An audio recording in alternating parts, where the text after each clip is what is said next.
Assalamualaikum warahmatullahi wabarakatuh. Kembali lagi dengan kami di channel Denny Kancil Jurnal.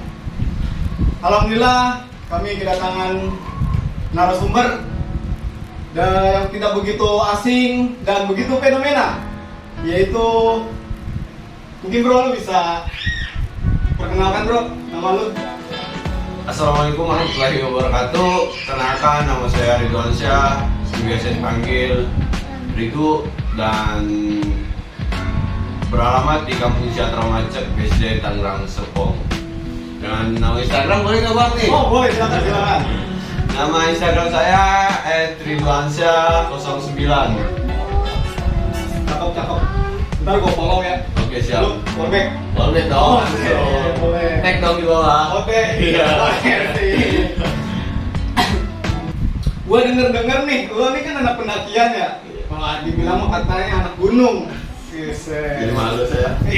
Sama malu lah.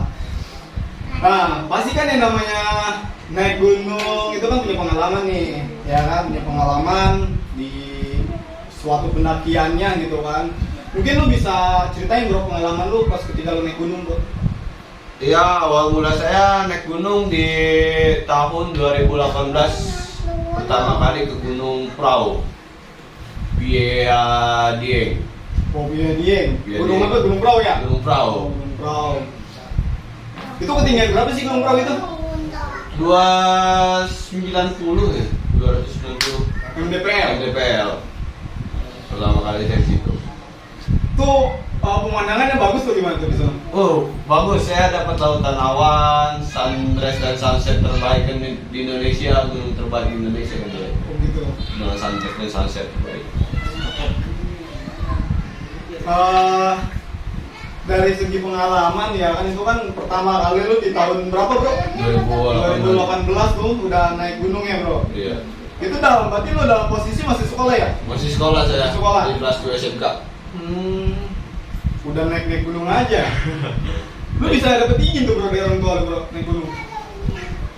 Ya karena ini sih om saya juga kan naik gunung. Ya. Terus keluarga juga sebagian suka main, Main. suka keluyuran lah. Ya setidaknya saya bisa juga kan dapat izin buat naik gunung. Ya. Dari segi pengalaman lu naik gunung lu pertama kali di Gunung Prau ya. Selanjutnya itu lo setelah dari Gunung Prau itu lo punya rencana naik gunung-gunung lagi atau gimana? Saya sempat vakum 1 tahun lebih kayaknya. 1 tahun? Iya, karena nggak dapet izin dari orang tua. Karena kan kita masih sekolah, izin nggak dapet, duit juga nggak dapet. Akhirnya saya vakum gitu lah. Pas di akhir 2020 kan tuh, di habis lebaran, mulai itu kita puncak-puncak kecil lah, daerah-daerah puncak Jawa Tengah kan. Jawa Tengah, Jawa Barat tuh, daerah Bogor. Kita puncak-puncak dikit-dikit lah. Sambil ngelatih kaki juga kan, udah vakum 1 tahun. Dua kali kita langsung naik ke Gunung Kamu kaku kan ya? Iya, kaku. Iya. Yang penting bisa ngopi-ngopi di atas ketinggian lah. Ada kasihkan tertentu tuh ketika kita ngopi di atas ya? Kasihkan dong. Kasihkan, itu pasti. Terus lo waktu kan gue denger nih, ya kan? Lu baru turun kan? Baru turun ke mana gunung mana? Gunung Sumbing. Oh Gunung Sumbing. Gunung Sumbing itu di mana sih? Daerah Jawa Tengah. Jawa Tengah. Iya. Itu ketinggian ke berapa? Dia hampir sama sih, 3.000 juga dia. Tinggian 2000. 3.000 Oh, lah. 3000 mdpl. 3.000. Punya terkesan gak lu ketika lu naik Sumbing itu kemarin? Terkesannya kami gagal muncak sebagian. Kenapa itu bro? Kayaknya menarik banget nih. Ceritanya menarik banget nih kayaknya nih. Gagal muncak nih. Muncak nih. Ceritain dong. Gagal muncak karena badai sih. Ada suatu badai hujan. Sampai jam 7 pagi kami nggak muncak tuh, hujan terus, mau berangkat juga hujan dari jam 4. Estimasi perjalanan 5 jam, belum kita turun dan memikirkan para pekerja yang besoknya kerja di hari Senin. Akhirnya kami sebagian muncak dan sebagian kami turun untuk menyediakan makan-makan buat para yang muncak. Oh gitu. sedih karena ya nggak sedih juga sih sebenarnya Nggak ya. sedih lah. Kalau lu nggak sampai puncak juga gitu kan. Karena Karena emang bukan itu tujuan lu kan. Bukan. Dan itu juga bukan pendakian saya pertama kan. Ada pendakian-pendakian yang tadi. Setelah lu dari naik Sumbing kemarin tuh turun kan nih, lu punya rencana lagi nggak buat hiking itu? Buat rencana kedepannya belum ada sih. Belum ada. Karena menghitung budget yang sangat lumayan pendakian itu. Nah, menarik juga nih masalah akomodasi masalah budget ya naik Iya. gunung nih. Yang gua mungkin dari luar sana itu belum tahu gitu kan, belum tahu masalah akomodasi masalah budget gitu yang harus dikeluarkan ketika kita punya plan untuk pendakian kayak gitu kan. Mungkin dari pengalaman lu nih, ya kan kayak kemarin lu naik ke Sumbing itu mungkin ada ya kan akomodasi masalah budget gitu yang lu harus keluarin kayak gitu. Itu perkiraan tuh berapa sih? Perkiraan buat para khususnya kopi dan rokoknya, Ya. kita kopi dan rokok itu minimal banget 700 bang. 700. Lu megang. Itu udah bis, logistik, makan kita sama pendakian, mau di terminal, di rest area, kita kan wajib ngopi, ngerokok, makan juga kan, nyemil. Itu penting kan? Penting dong. Itu pokoknya tuh gimana tuh? Pokok itu, Oh, pokok. karena perut tidak nyampe kosong. Iya. Kan kita jalan-jalan hura-hura, masa kita jalan-jalan nginep sama duit sendiri aja pelit. Iya benar. Berarti itu 700 itu kita harus megang. Harus megang. Nah, setiap pendakian itu pasti kan ada punya manajemen yang harus lu kelola atau lu matengin kayak gitu kan. Mungkin lu bisa ceritakan masalah manajemen dulu ketika lu pendakian tuh harus apa aja kayak gitu kan yang lu harus matengin. Pertama manajemen fisik. Itu Fisik. fisik ke apa tuh ya manajemennya itu? Oh, berarti itu datang ke TC kali ya? TC ya. Itu lari tuh ya, Jogging ya. itu kan sebelum berangkat kita jogging santuy lah. Baru 3 putaran tempat-tempat wisata. Di sini kan kalau di kampung Ciater tuh Tangsel biasanya terkenal dengan Taman Ciater. Manchester. Ya taman bunganya tuh kan. Ya boleh lah 3 putaran 4 putaran mah. Itu buat keluarin keringet kan? Buat kemarin keringat kan yang biasa saya rebahan tuh, perlu Iya. keluarin juga tuh keringat.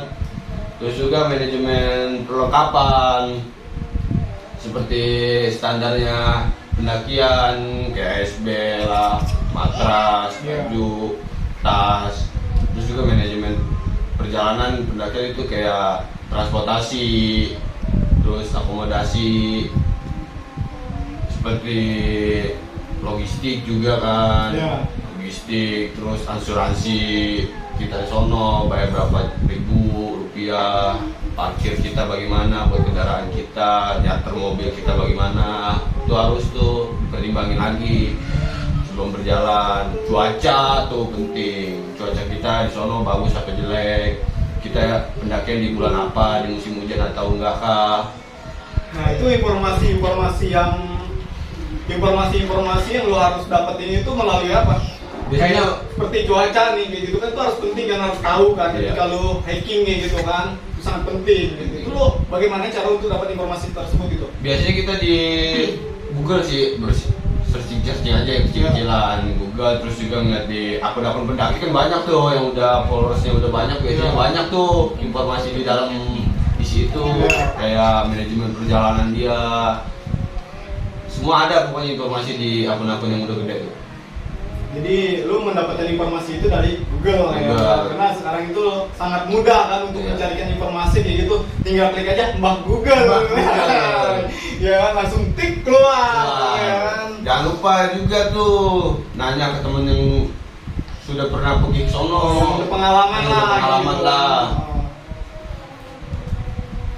Nah, ketika lu naik gunung ya kan, pasti punya pengalaman hal-hal yang sangat mistis ya kan. Nah, apa yang pernah lu alamin ketika lu naik gunung gitu kan, hal-hal kayak gitu?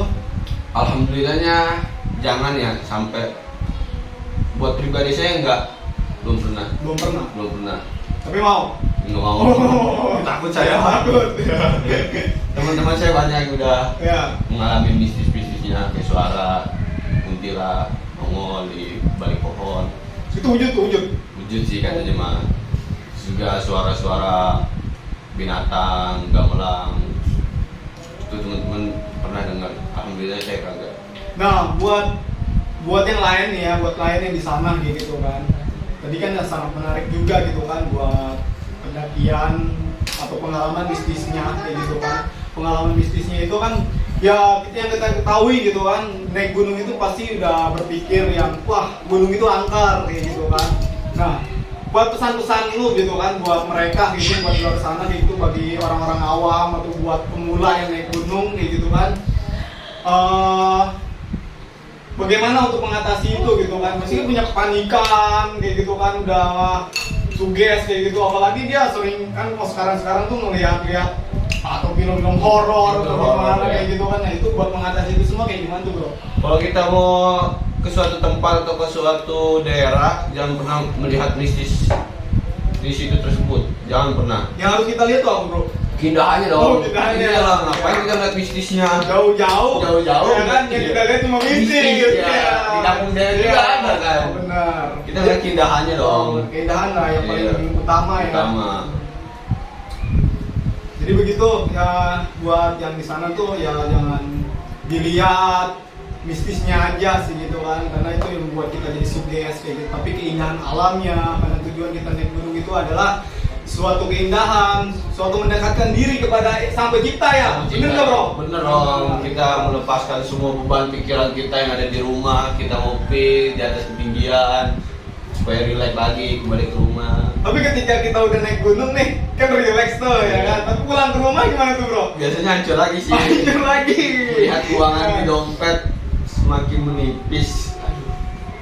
Kita harus berpikir lagi bagaimana dompet kita semakin tebal lagi. Oh, berarti itu suatu masukan juga buat survive ya. Survive. Kita kan naik gunung itu kita membekali masalah ilmu survive ya kan. Ilmu Survive. Ketika pulang pun kita survive juga. Karena kantong api. Kantong api. Ya kan.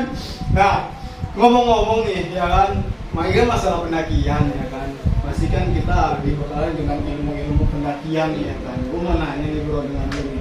Ya kan, yang terpenting itu ilmu ketika kita naik gunung itu apa sih? Yang paling terpenting? Penting ya. Ya. Ilmu pendakian biasanya ilmu manajemen perjalanan Itu yang sangat penting. penting. Ilmu navigasi kita tuh penting juga. Kalau kita berada di hutan, kita nggak tahu alam berkehendak lain kah kepada kita. Kayak cuaca yang kurang mendukung, kita disating oleh jalur. Kadang ada kan jalur yang dipenyok-penyokin tuh. Oh, penyok-penyok itu penyok. Iya, kadang di garis-garisinya tuh dipindah-pindahin pendaki-pendaki yang wajahil lah, kayak merusak pohonan lah. Jangan tuh pernah merusak tuh. Itu sih manajemennya. Apa sih kalau kata-kata itunya apa sih namanya? Yang perusak-perusak itu gitu kan? Apa sih vandalisme ya? Iya. Oh. Nah, bagi-bagi yang buat di sana nih ya, di luar sana, kalau ketika naik gunung itu jangan sampai meninggalkan vandalisme yang merusak alam kayak gitu. Tapi harus kita jaga karena alam atau gunung itu adalah tempat kita bermain. Gitu ya bro ya? Iya dong.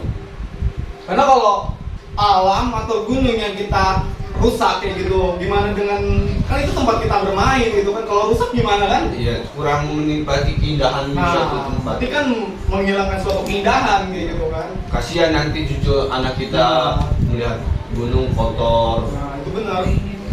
Sampah berserakan. berserakan. Benar-benar bro. Kopi lagi bro.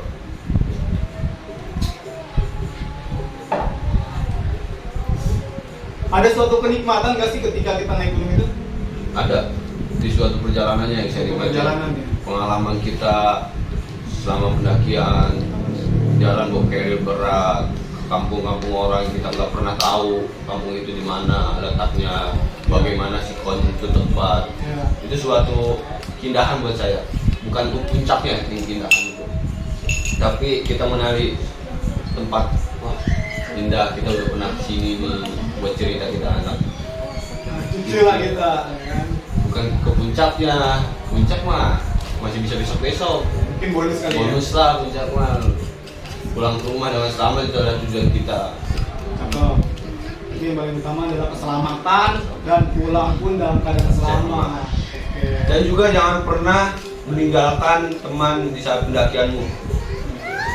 Ada suatu kata bijak nih ya bro, ya kan. Ketika kita naik gunung itu jangan pernah kalian itu meninggalkan suatu jejak. ya kan, suatu apapun selain jejak kayak gitu kan. Tapi jangan pernah mengambil suatu apapun selain selain foto bro.